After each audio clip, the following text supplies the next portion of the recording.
My sister ruined my life to look perfect. Then filed for conservatorship to steal the $50,000 inheritance our grandma left me. Me and my sister Tessa were like the sun and moon, but in the worst way possible. When we were kids, she received straight A's while I got B's. My parents would question why I couldn't be more like her. By senior year, the difference was well established. Tessa had recently landed an outstanding marketing internship at a prestigious downtown firm. My folks literally gave her a party. When I was accepted to art school a month later, my father wondered if I had considered something more stable, such as what Tessa is doing. Tessa arrived in my room at 2 a.m., 3 weeks into her internship, and I knew something was wrong because she had never come to my side of the house. Her mascara was everywhere, and she was crying with hiccups. "I messed up," she kept repeating. "I messed up so bad."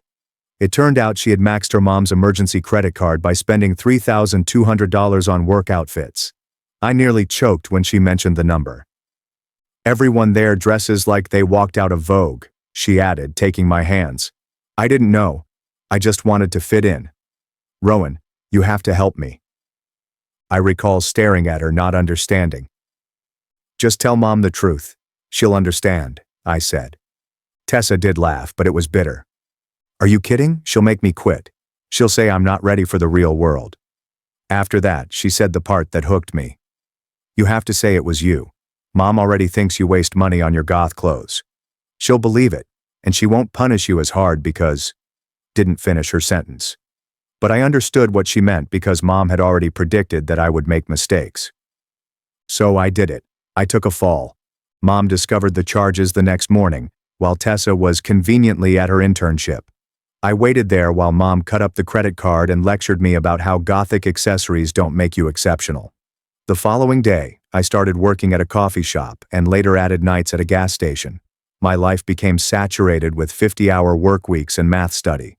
Meanwhile, Tessa would return home boasting about client dinners and wearing her new luxury outfits, which I had paid for. The worst part was seeing how much she had changed.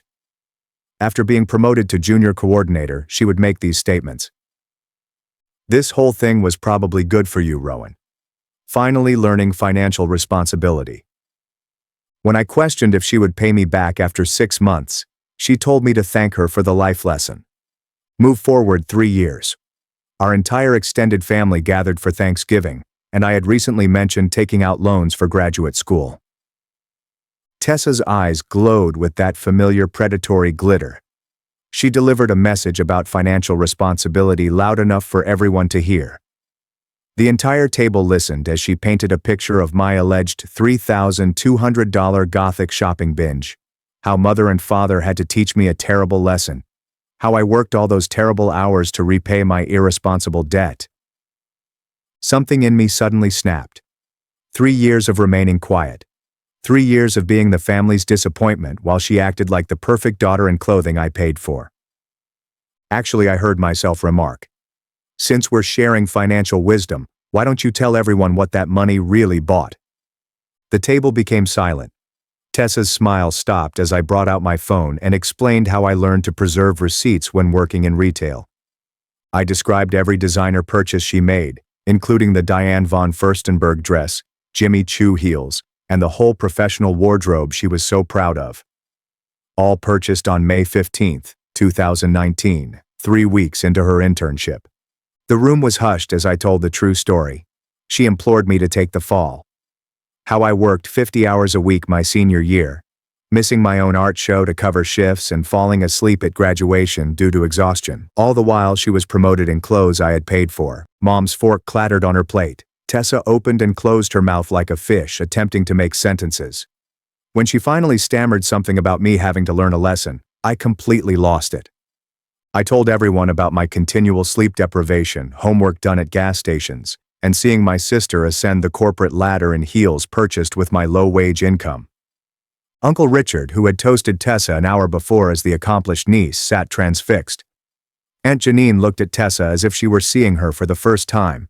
The golden child image was deteriorating in real time. "My God," Mom said quietly, staring at Tessa. "We punished Rowan for months. We made her pay back every penny while you..." Her voice cracked. I scoffed as I looked at my parents, both of whom were in tears. Too little, too late. The next morning, I awoke to 47 missed calls. My entrance to art school had been denied following an anonymous warning regarding academic dishonesty. My phone buzzed again and again. I grabbed it with trembling hands and scrolled through the messages from art school admissions, my portfolio advisor, and the dean's office. Every communication is more urgent than the last. I lurched out of bed and almost tripped over yesterday's clothes. My hands trembled when I contacted the admissions office. The hold music felt like it was taunting me, with 7 minutes of happy piano while my future collapsed. When the admissions officer eventually spoke, she maintained a carefully neutral tone. Someone had forwarded them evidence that I had plagiarized my portfolio items. Screenshots from my Instagram account, altered to indicate earlier timestamps than my submitted work. They had received everything at 6:47 a.m., including a detailed analysis of how I allegedly stole designs from several artists. My phone vibrated during the call. A text from Tessa appeared on the screen. My stomach fell when I read it. She had written about financial responsibility, securing my work, and password protection for online storage. The shrug emoji at the end made my blood boil. However, as I attempted to screenshot her confession, my screen went dark, then flickered back on, and then black again. When Tessa's phone died in 2019, she borrowed mine to call her mother. She'd had it for 20 minutes. She said she needed to check things for work as well. I've been too fatigued from working double shifts to think about it. The admissions officer was still outlining their evaluation process when Mom's call came in. I hung up and answered, already knowing what was about to happen. Mom unleashed her attack before I could respond. How could I disgrace Tessa on Thanksgiving after everything our family had done for me? Tessa had called her crying this morning, distraught by my rudeness. I had to apologize quickly. I attempted to explain about the art school and Tessa's text, but Mom interrupted me. This was just like me, she continued, constantly making everything about myself, constantly playing the victim. After she hung up, I dashed to my laptop. My palm shook as I entered my Google password. Invalid. I tried again. Invalid. Password reset. The recovery email had changed. Concerns about security are also raised. When did I allow Tessa access to my account to fix its security? Immediately after the credit card incident. She insisted on helping me set up two-factor authentication. The doorbell rang downstairs. Through my window, I saw Tessa's car arrive into our parents' driveway. She walked out with a tray of coffee and a pink bakery box, portraying the perfect daughter as my life fell apart. My telephone rang. My coffee shop manager's voice was tense, his rage barely contained. Someone had complained that I was stealing tips. Anonymous, of course, but extremely thorough. They knew about precise shifts and amounts. I needed to come in promptly to discuss my job. I glanced at the phone after he had hung up. The coffee store was 20 minutes away. The art school's dean would be in his office in 30 minutes. I couldn't be in two places. I chose the school. The coffee shop work was purely for financial gain. The art school represented everything I had worked for. When I called back to clarify, it was too late. He had already made his decision. 3 years of perfect attendance, glowing ratings, and consumer accolades were ineffective in the face of an anonymous complaint. Don't bother coming in for your last check, he told me. They'd mail it. I sat on my bed, still dressed from the day before, watching Tessa hug our parents in the kitchen below me through the window. The heartbroken sister changed into a soft pink sweater, her hair in a messy bun, and sought solace from her relatives. My phone lit up with an Instagram notice. Tessa had shared a story. I clicked before I could stop myself. We took a selfie with our parents, coffee mugs elevated. The caption said, "Healing begins with the truth." In the backdrop, barely visible on the kitchen counter, was a familiar piece of fabric, the Diane von Furstenberg garment I'd paid for with 3 weeks of double shifts. The dean's office called while I was still looking at the photograph. The evidence against me was thorough. Videos compiled from my Instagram stories show me working on things. Audio spliced in from someplace else, with me talking about drawing inspiration from established artists. The timestamps on these films indicated that they predated my portfolio submission by months. However, I recognized my own voice in the tape. Conversations with Tessa from years ago were recorded without my knowledge, talks about my artistic approach but utterly out of context. She had been collecting evidence for years. My dearest friend Kara responded next. Tessa had contacted her boyfriend with concerns about my mental health. Screenshots of messages I reportedly sent discussing evil thoughts. Kara wanted to know if I was okay, but her remarks lacked intimacy. Doubt. I pulled on some clothes and called an Uber to campus. I spent 20 minutes in traffic, refreshing my email and watching my future disappear in real time.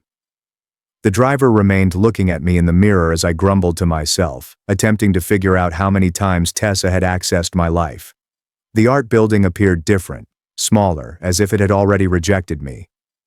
I hurried up 3 flights to Professor Lennox's office. He generally kept my physical portfolio there and stated he enjoyed exhibiting it to other faculty members.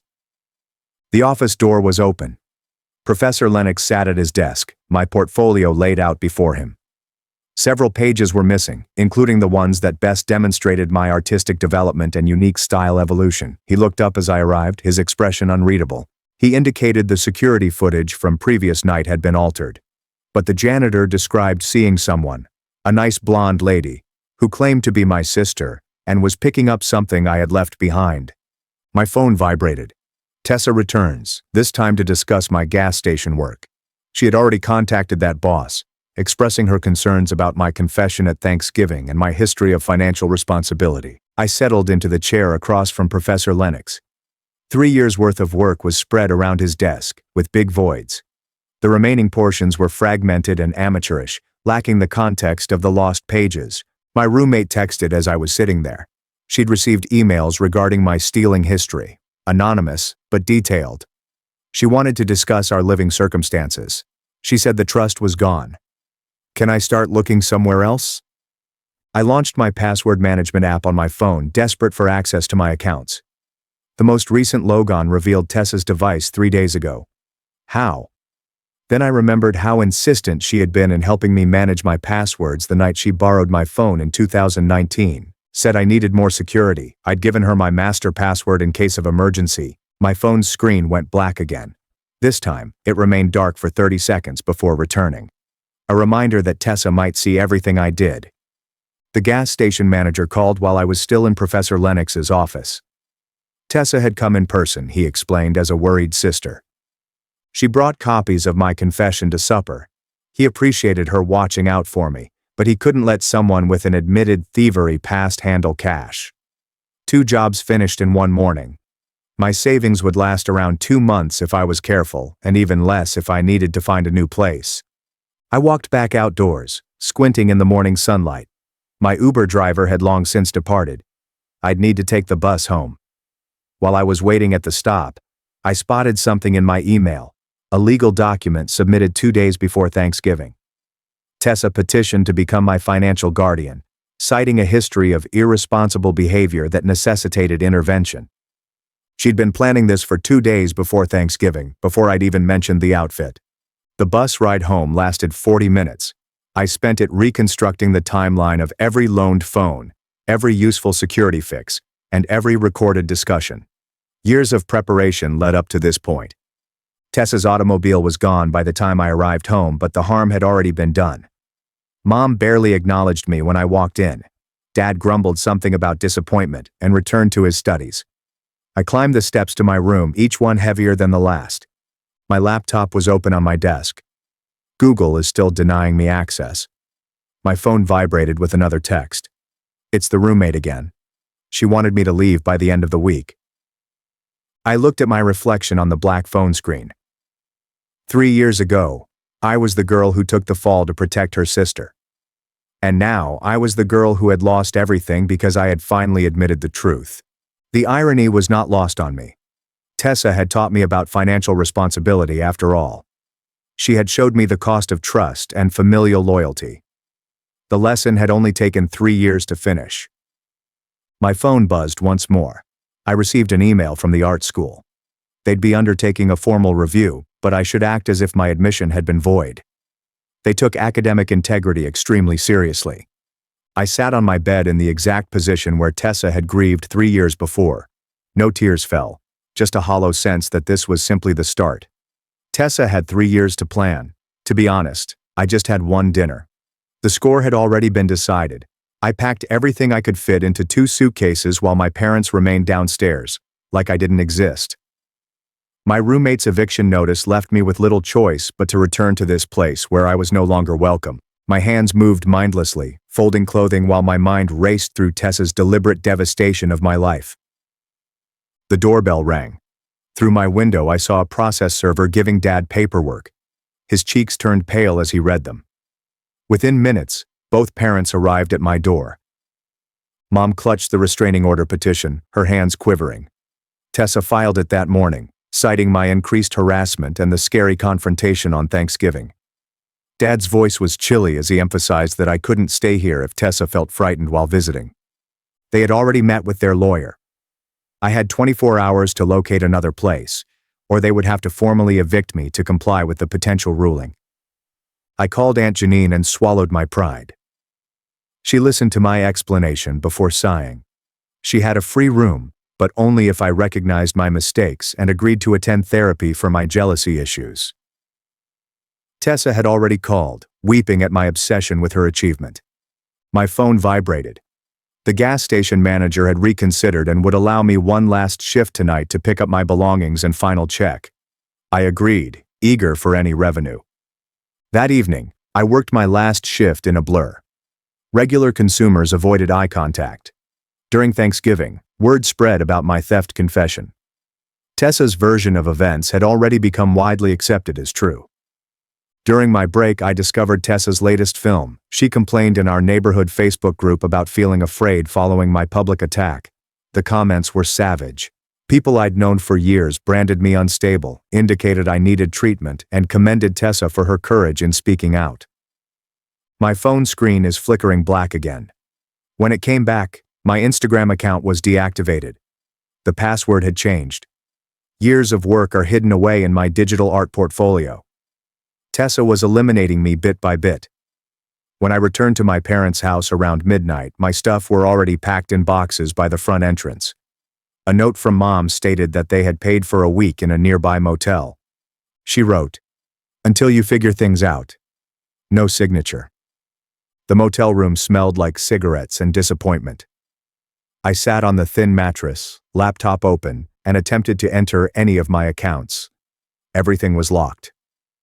Then I recalled something. My old tablet, which I used freshman year before upgrading. It might still be logged into my cloud storage from before Tessa's security intervention. I drove to the storage unit where I had placed my college belongings. My hands struggled with the latch in the darkness. Inside, buried among art supplies, I discovered the iPad. A dead battery. I sat in my car, charging it from the cigarette lighter, praying that it was still powered on and logged in.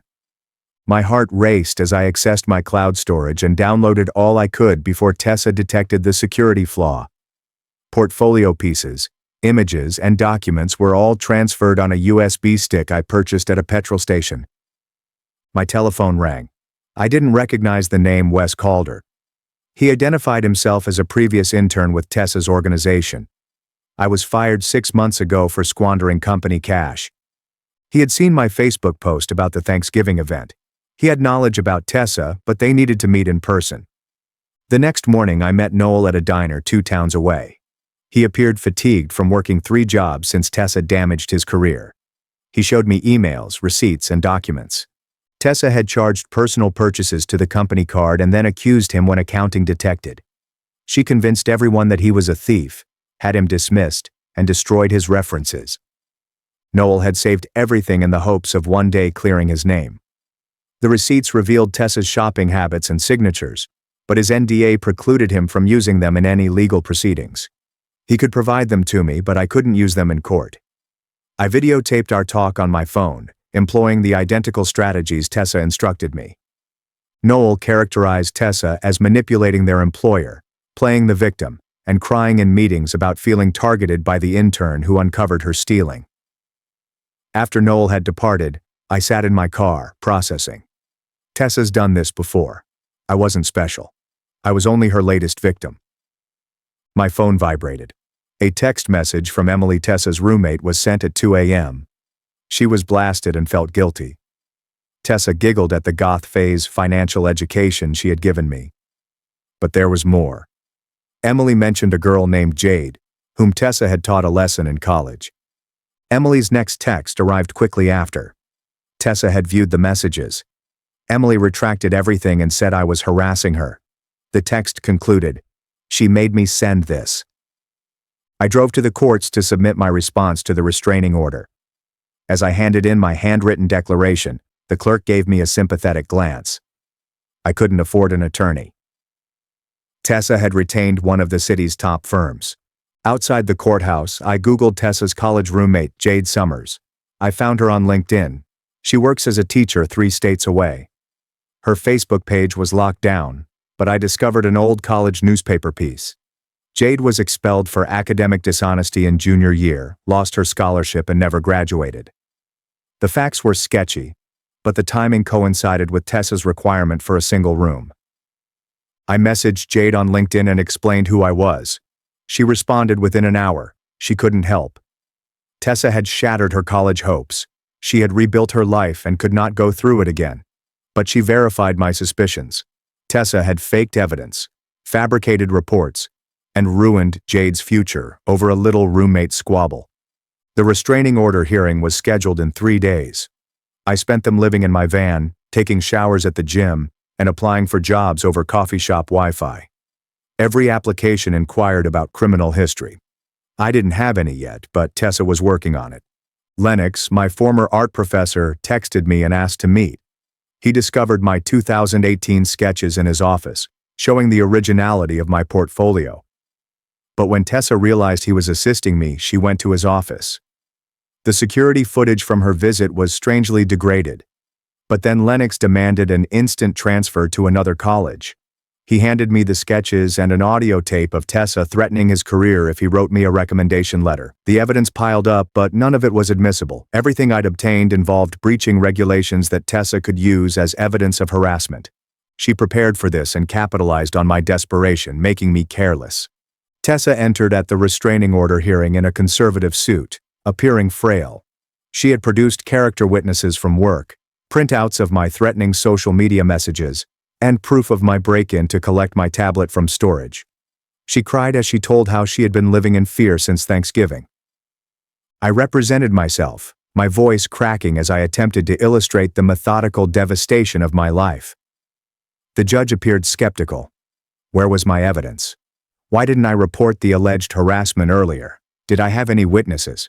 Tessa's lawyer presented their final proof, security footage from her office building, which showed me waiting outside, looking threatening. The tape did not reveal that I had been there for a job interview at another company in the same building, but context seemed irrelevant. The image was damning. The judge issued a temporary restraining order. I couldn't get within 500 feet of Tessa, her home, or her business. The building where I had conducted job interviews was now off limits. Another avenue was closed. I checked my bank balance as I walked out of the courthouse, and there was $300 remaining. The hotel week was almost over. My auto insurance payment was due tomorrow. Then I saw it. I nearly overlooked a legal notice in my spam folder. Tessa had applied for conservatorship, alleging I was mentally unwell and incapable of managing my finances. The hearing was scheduled for next week. If she won, she'd have power over all I owned. I drove to the library to research conservatorship law. That's when I discovered it. Tessa made a reference to protecting family assets in the filing. What are the family assets? We weren't rich. Our folks lived paycheck to paycheck. I called my cousin Eli, the lawyer who handled Grandma's estate 2 years ago. He was reluctant to speak until I mentioned the conservatorship case. He mentioned that Grandma's will included a trust fund for the grandchild who needed it the most, which would be accessible at the age of 25. $50,000. I turn 25 next month. Eli was unable to provide any additional information. Tessa's boss was the firm's largest client, but he suggested I look into the will. This is a public record. At the courthouse records office, I discovered Grandma's will. There was $50,000 in trust to be delivered to the grandchild with the greatest need at the age of 25. The trustee would make the decision. The trustee was the person with legal guardianship or conservatorship. Tessa had known. She'd been planning this for years, waiting for me to grow near to 25. The credit card incident, security assistance, and recorded discussions were all preparation for this time. I sat in my car, motor turned off to save gas, and pieced it together. Tessa needed me to appear unstable, irresponsible, and incapable. My Thanksgiving confession had been a mistake, giving her the opportunity she needed. Now she was moving quickly before I reached 25 and gained access to the trust herself. My phone rang with an unknown number to the art school dean. They had completed their review. While they discovered no proof of genuine plagiarism, the reputational implications of my circumstance made my acceptance impossible. They wished me luck with my future aspirations. I drove to Tessa's apartment building not to confront her. The restraining order prohibited this. But to think, to sit where she shattered my life and plan my next step. That's when I noticed Noel's car in guest parking. He was present at Tessa's building. As I watched, he entered with a key code. She had no idea what he looked like because she hadn't visited Tessa. He was paying someone else a visit. I messaged him. He answered promptly. He was dating a girl from 4B. I had spent months mastering the building's routines. He was familiar with Tessa's tendencies and weaknesses. We met at a park outside the restraining order's radius. Noel had been watching, waiting for his shot at justice. He had witnessed Tessa bring home boxes of work files that she wasn't permitted to remove from the office. He had captured her using the corporate automobile for personal purposes. Small infractions, but they built up.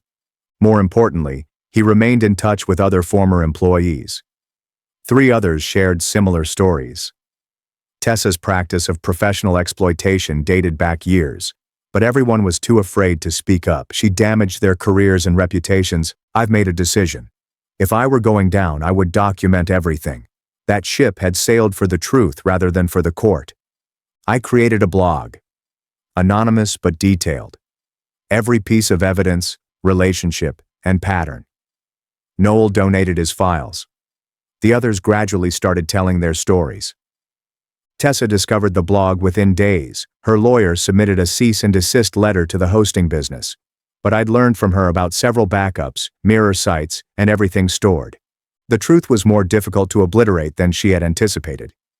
The conservatorship hearing has arrived. Tessa arrived with paperwork of my mental illness, job losses, eviction, restraining order, and art school rejection. On paper, I appeared just as unstable as she had painted me. But I also prepared. I asked for a psychiatric evaluation from a court-approved psychiatrist. It would take 3 days, postponing the hearing. Tessa's lawyer opposed it, but the judge agreed. If I was actually unstable, an evaluation would reveal it. The 3 days of mental examination were strange. I stated the truth about everything. The doctor listened, made notes, and posed questions. Tessa had already called the facility to express concern about my well-being, but the doctor saw through it. The evaluation determined that I did not have any mental illnesses other than an acute stress reaction to family strife. It was insufficient to end the conservatorship, but it bought me time. The court scheduled a second hearing in 2 weeks to consider the material. I used those 2 weeks wisely. I found Jade through a teaching forum. She refused to testify, but she did write a letter explaining Tessa's behavior. I connected with 2 of Tessa's former co-workers who had been pushed into resigning. They wouldn't testify either, but their written assertions were consistent. The blog grew. Others found it and recounted their own experiences with workplace bullying, family manipulation, and financial abuse. Tessa tried several times to have it removed, but I had figured out her strategy. Stay inside the legal limitations, document everything, allow the truth to speak for itself. 5 days before the conservatorship hearing, Tessa made a mistake. She wore the Diane von Furstenberg dress as she commented on Instagram about supporting her family during their mental health difficulties.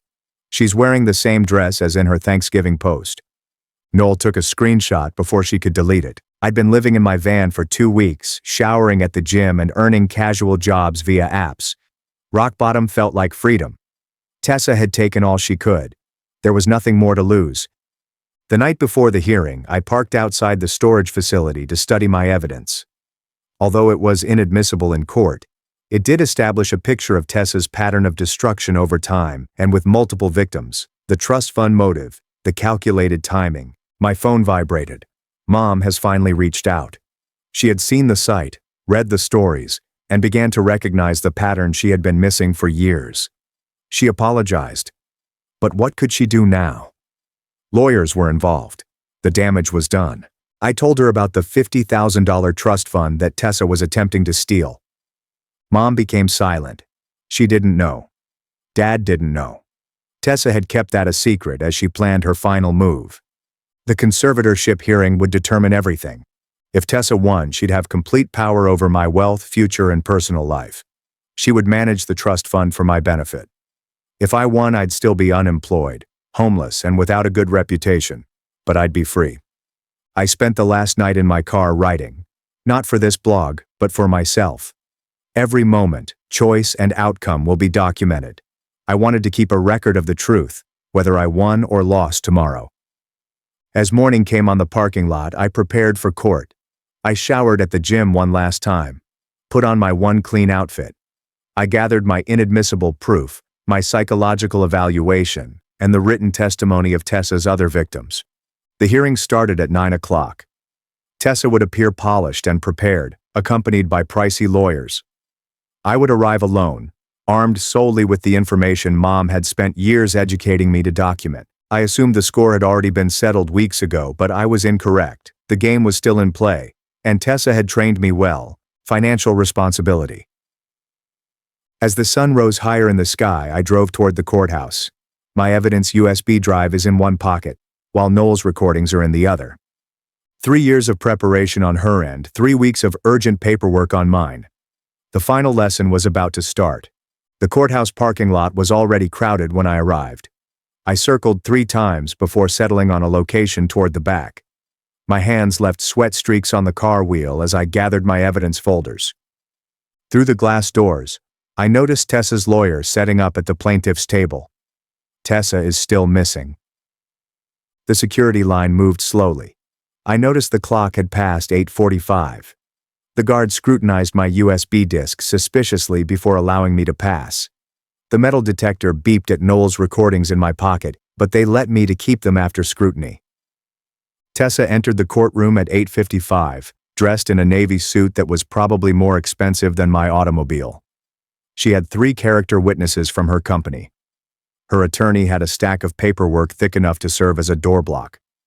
I sat alone at the defendant's table, clutching my solitary folder and a court-appointed advocate who had met me 5 minutes before. At precisely 9 a.m. the judge entered, Judge Catherine Chen, according to her nameplate. She read the conservatorship petition while I evaluated Tessa's witnesses, including her supervisor, HR director, and someone I didn't recognize. Everyone looked like they had stepped out of a business catalog. Tessa's lawyer proceeded by describing my pattern of instability: job losses, eviction, restraining order, and rejection from art school. Every point is supported by documentation. My advocate objected twice, and both times it was overruled. When they provided the psychological evaluation, Tessa's lawyer cleverly manipulated it. My acute stress reaction demonstrated my inability to manage adult duties. The doctor's notes on family conflict proved that I was unable to establish relationships. Even my clarity during the evaluation became a concerning detachment from reality. Tessa took the stand next. She dried her eyes with a tissue as she recounted finding me in her flat. Her voice cracked as she spoke of living in fear since Thanksgiving. She brought up our grandmother's trust fund as an afterthought, which she had only recently discovered when checking family paperwork out of concern for my future. The judge inquired about the timeline. Tessa revealed that she filed the conservatorship petition before Thanksgiving because she had been concerned about my spending patterns for months. She claimed that my disclosure at supper verified her darkest worries about my financial irresponsibility. My advocate conducted a weak cross-examination. Tessa had answers to everything. Yes, she helped me with my passwords in 2019, but only after I asked. No, she had never entered my accounts without authorization. What about the remote access application? She knew nothing about it. Perhaps I installed it myself and forgot. During the lunch break, I sat in my car and reviewed my evidence. Noel had texted, offering to testify. But we both knew his NDA prevented that. Jade Summers had sent another message, emphasizing that she couldn't participate. Even Professor Lennox had become silent following his relocation.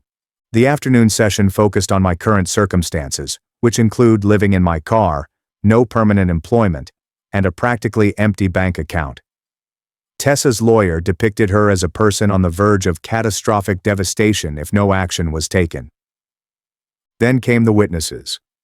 Tessa's boss attested to her exceptional character and concern for family. The HR director confirmed Tessa's concerns about me months ago. The third witness turned out to be a therapist Tessa had visited about assisting a family member in difficulty. My turn arrived at 3 p.m. My advocate had instructed me to make my responses brief and factual. I tried to explain the 2019 incident, but without the receipts I showed at Thanksgiving, it sounded like a deflection. I cited Wes Calder but was unable to deliver his evidence.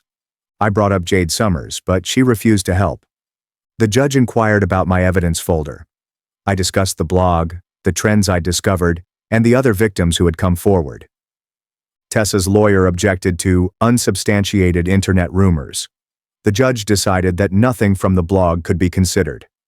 I took out the USB drive, the modified Instagram videos, and the timestamp analysis I had conducted myself. The judge briefly perused them before Tessa's lawyer pointed out that I lacked the necessary technical ability to back up my assertions. Without an expert witness, my analysis was meaningless. The audio tape from Professor Lennox came next, with Tessa threatening his career if he aided me. However, the recording was recorded without Tessa's consent in a two-party consent state. Inadmissible. My advocate had no idea I had it. By 4 p.m., I had drowned. Every piece of evidence I had acquired came up against a legal wall. Tessa had spent years planning for this moment.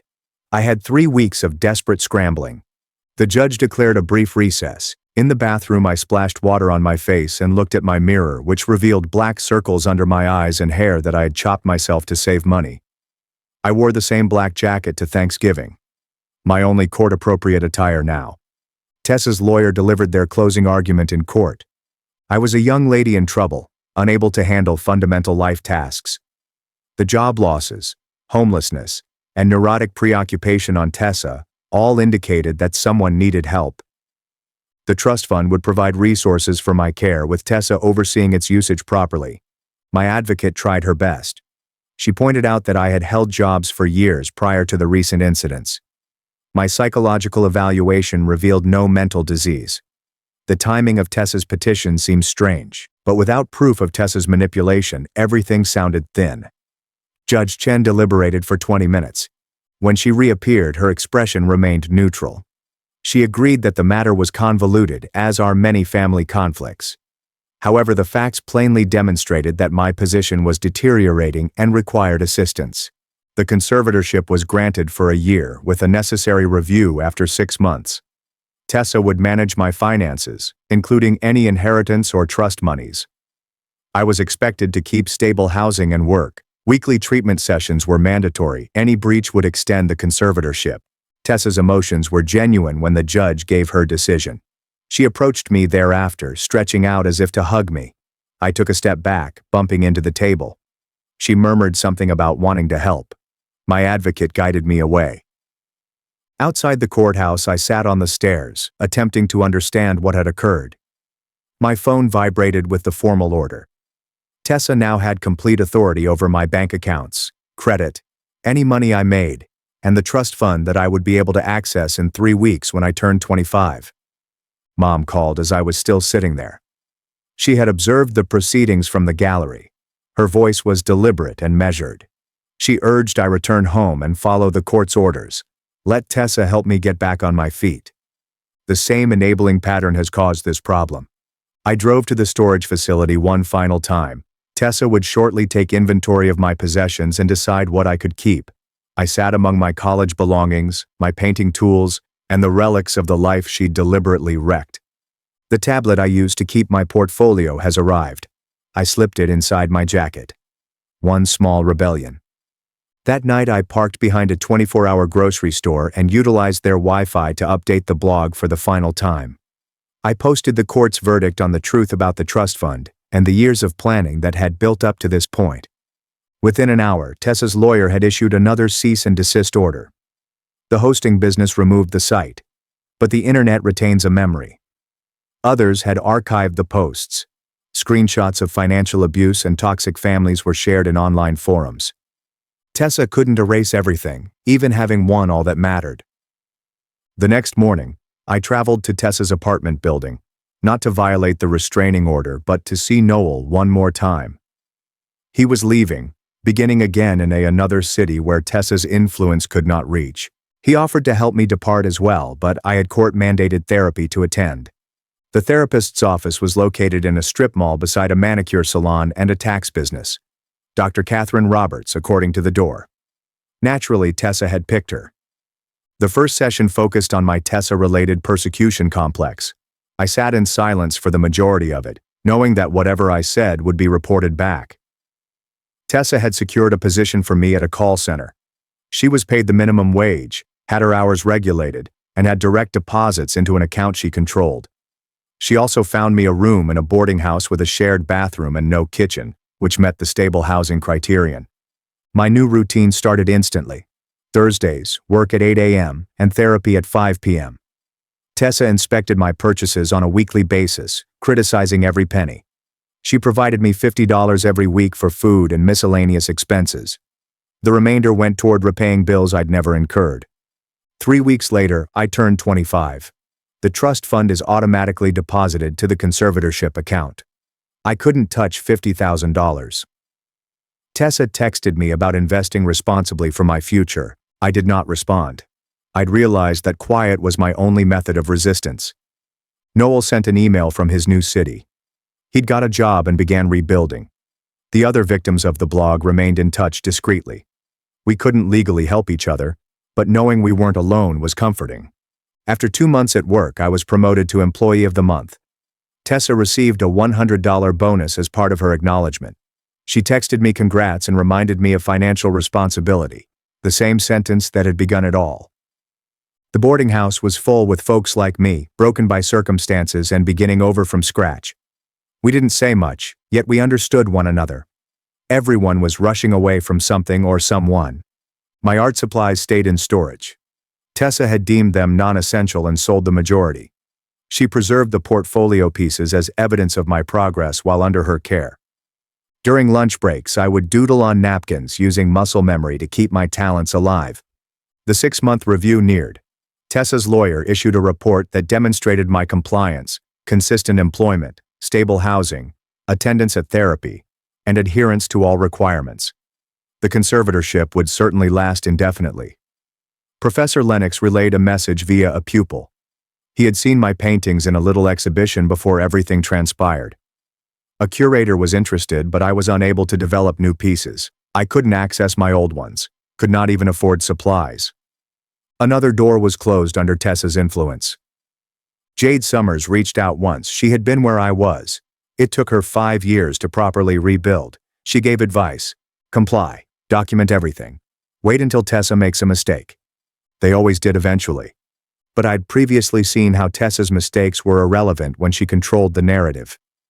After 4 months at the call center, I was promoted to supervisor.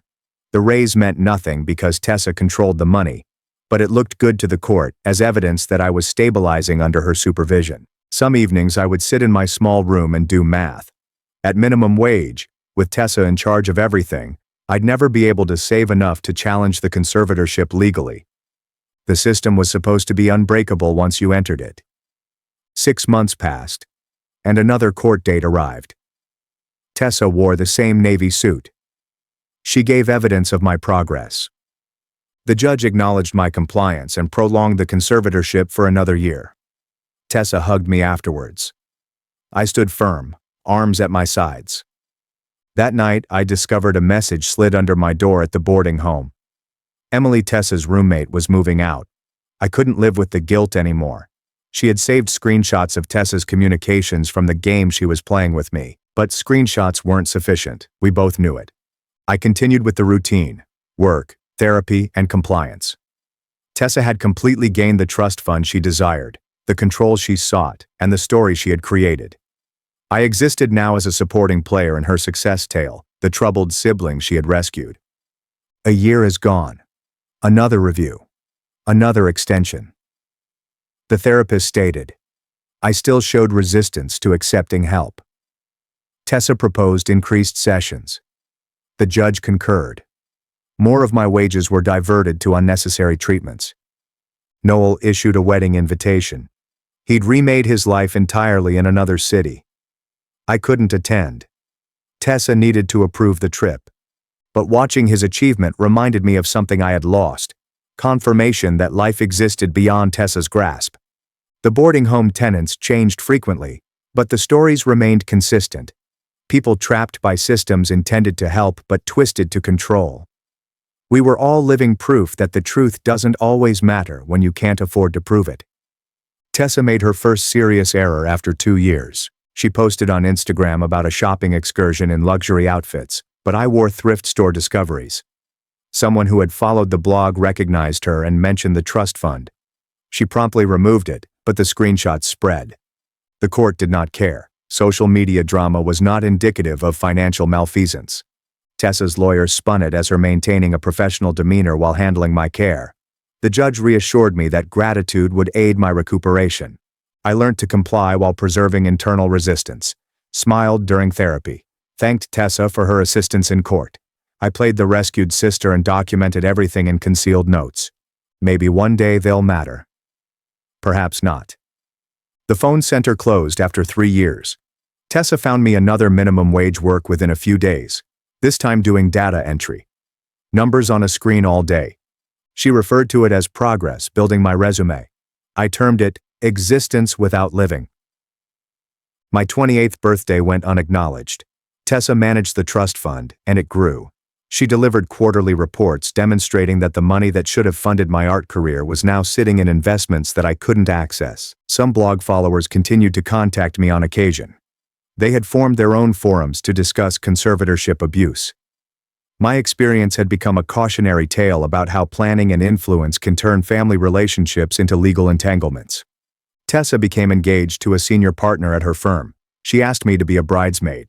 The therapist explained that refusal would demonstrate that I had not dealt with my bitterness. I stood at her wedding in a dress she chose, beaming for photos to represent our repaired relationship. The reception was held at the same hotel where our parents had hosted her internship party years earlier. A full circle. Tessa delivered a lecture about family, forgiveness, and growth. The guests applauded. I also clapped, the sound hollow in my ears. After 4 years, the judge advised lowering oversight rather than removing the conservatorship, simply loosening limits. Tessa agreed, magnanimous. I could open my own bank account with a $500 maximum. Small liberties that felt like ridicule. I began saving those modest amounts. $20 here, $30 there. Tessa wouldn't have thought to hunt for hidden funds. Not enough to fight legally, but enough to consider escaping. The boarding home manager, who had heard too many stories like mine, pretended not to notice. Tessa gave birth to her first kid after 5 years. She named her Rowan after me, a bizarre honor that made my stomach flip. She brought the infant to court reviews, saying she wanted to set a good example for her daughter. The judge complimented her devotion to family. The real Rowan me continued to exist on the outskirts of Tessa's existence, working jobs she authorized, living where she permitted, and spending money she controlled. The perfect example of someone who needs conservatorship because the system forced me to. Some evenings I fantasized of the painting job I'd abandoned. Tessa sold or stored her portfolio pieces. The acceptance letter has been revoked. Before Thanksgiving dinner, I was establishing my life. But dreams were all I had left, and even these seemed monitored. The therapist retired after 6 years. Tessa selected a successor, another professional who saw what they were paid to see. I'd mastered the rhythm by then: nod, agree, express thankfulness, perform recovery while dying within. Noel sent sporadic updates. He had 2 children. He started his own business. Living proof that Tessa's victims could heal if they left her circle entirely. But the conservatorship held me fixed in place, like a satellite orbiting her achievement. 7 years have gone. Tessa managed the trust fund, which had increased. She had used some for her own profit, administrative fees, management expenditures, and emergency loans that never had to be repaid. All are permissible under conservatorship law. Everything was documented in reports that the court never questioned. I turned 32 in that same boarding home room, the same low-wage living. Similarly, therapy was mandated. The same life was being controlled. Tessa had won so convincingly that fighting felt futile. She had seized my 20s, my goals, and my liberty in exchange for money I had no idea existed. The blog about our story has become into scholarly material. Law students looked at it as an example of conservatorship abuse. Psychologists examined the family dynamics. But I remained locked in the case study, experiencing the cautionary tale in real time. Tessa's second kid produced another daughter. She posted about teaching children financial responsibility and the value of family support. The responses complimented her wisdom. Nobody remembered the blog anymore. Tessa's meticulous narration had buried the truth for years. After 8 years, I stopped looking for change. I accepted that this was my new life. Work, therapy, compliance. Tessa had created a prison of legal paperwork and court orders for the trust fund she had stolen legally rather than forcefully. Her existence had been shaped by mechanisms designed to protect her. But I continued to log every encounter, financial report, and therapy session. Boxes of notes are hidden in the boarding house basement, not because I thought they would matter, but because documentation had become my sole source of agency. Tessa had taught me that lesson too well to abandon. The other blog victims had generally moved on to new locations, new lives, and, in some cases, new names. But I remained the one who fought back and lost everything in the process. This is an illustration of what happens when you tell the truth in a system that rewards manipulation. My phone vibrated one evening, an unknown number. Jade Summers, after all this time. She'd become a lawyer, specializing in conservatorships. She had been following my situation. She couldn't make any promises, but she wanted to help pro gratis because she had been where I was. I met her in a coffee shop near the boarding house. She appeared unique, confident, and accomplished. Tessa tried to take from her, but she repaired it all. She studied my documentation, made notes, and asked thoughtful questions. For the first time in 8 years, someone trusted me without reward or command. Jade filed a motion to challenge the conservatorship's length. 8 years is longer than any appropriate intervention period. She believed that continuing control constituted abuse rather than support. Tessa's lawyer reacted with traditional points about the continued need for oversight. The hearing was scheduled for my 33rd birthday. 9 years have passed since that Thanksgiving dinner. Tessa's control lasted 9 years. 9 years of existing rather than living. Jade planned diligently, but we both understood the odds. The system protected itself. Tessa entered at court wearing yet another costly suit. She had matured well, and success had come her way. I wore thrift store clothes and appeared to have been worn down by 9 years of controlled poverty. The optics alone helped her argument. But Jade discovered something in the financial records. Minor differences. Administrative fees that did not meet the regular rates. Loans matched with Tessa's main purchases. Not enough to warrant criminal charges, but enough to raise concerns about fiduciary responsibility. The judge listened differently this time. 9 years was too long for any conservatorship without significant mental disease. The financial questions raised doubts. Tessa's lawyer raised procedural difficulties, but the seed had been planted. The review has been extended for further study. 3 months of more hearings followed. Tessa's money management was investigated. My compliance is documented. The trust fund's original purpose was investigated. Grandma wanted to help whoever needed it the most. Tessa had checked that I needed it before taking it. The final hearing occurred in December. It's 9 years and 1 month after Thanksgiving. The judge ended the conservatorship. No admission of wrongdoing. There is no recompense for wasted years, just the ability to govern my own life again. Administrative charges continued to drain the trust money. Tessa kept whatever she had taken. I went out of the courthouse into the unfamiliar cold air. Air is free. Jade hugged me and then gave me a business card for a victim advocate group. Resources for rebuilding. Support groups. Job training programs. The hard journey back to something like life. Tessa waited by her car in the parking lot. We stood 10 feet apart. The restraining order had long expired, but the gap remained permanent. She said she hoped I did well. I did not respond. There was nothing more to say. She had won the money. I had won my freedom. We had both lost all that mattered. I returned to the boarding house for the last time. I packed my little items. I retrieved my hidden documentation. I said my goodbyes to the manager who had showed me modest acts of compassion. Someone escaping or detained would fill the room within days. The victim advocacy group assisted me in finding interim lodging, the actual apartment, small, basic, but mine. I could lock the door, choose my food, spend money without consent. Freedoms felt unfamiliar after 9 years. I found work at a nonprofit that helps victims of conservatorship abuse. The minimum wage remains unchanged, but it is now more significant. My documentation assisted others in building their claims. My experience became expertise. Tessa had built the perfect victim. However, victims can become advocates. 6 months after gaining freedom, I received a parcel. My older portfolio pieces. Professor Lennox had saved them before to his relocation. I kept them secure for 9 years. Water damaged, old, but mine. I scattered them around my apartment floor and cried for the first time since the conservatorship began. I started making art again. I bought supplies with my own money. Time fashioned out of my own timetable. The skills had deteriorated but not died. My new work was darker, inspired by loss, but still mine. Tessa couldn't take it. 1 year after liberation, a gallery show was held. Small venue. Sales were modest. But my name is on the wall. My art in frames. My narrative is communicated through photos rather than legal paperwork.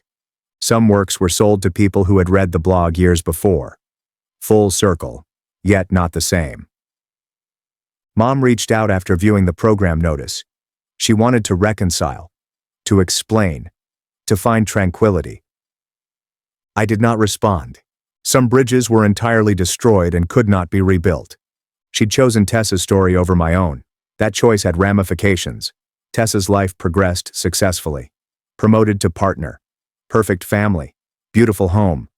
The trust wealth had helped her achieve her ideal existence. Sometimes I wondered if she considered the expense. Probably not. Predators seldom do. But I too was building. Slowly, one minimum wage check at a time, one artwork at a time. One day of liberty at a time. She had taken my 20s and early 30s. The remainder was mine to salvage. Academics who examine financial abuse republished the blog. New victims discovered it. I've reached out. They shared their stories. We developed survival networks. Tessa had taught me about documentation. Now I'm teaching others. Her weapons became our tools. 2 years after gaining independence, I met someone at a survivor support group who had also escaped conservatorship. We recognized each other's triggers, worry about money issues, document hoarding, and the craving for control after years without it. Trauma bonding and genuine relationship. We moved in together after a year. Shared expenditures. Documentation practices are shared. A shared knowledge that family could pose the greatest threat.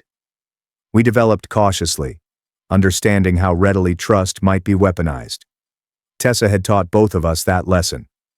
My art has moved from processing trauma to exploring recovery.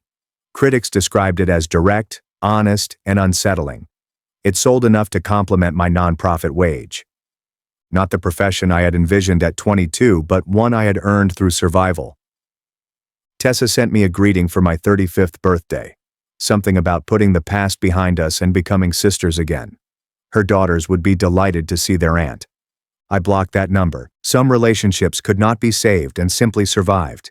The conservatorship had ended 3 years ago, but its consequences lingered. Credit wrecked, job derailed, relationships shattered, and goals postponed. But I was free. Building, creating. I live on my own terms.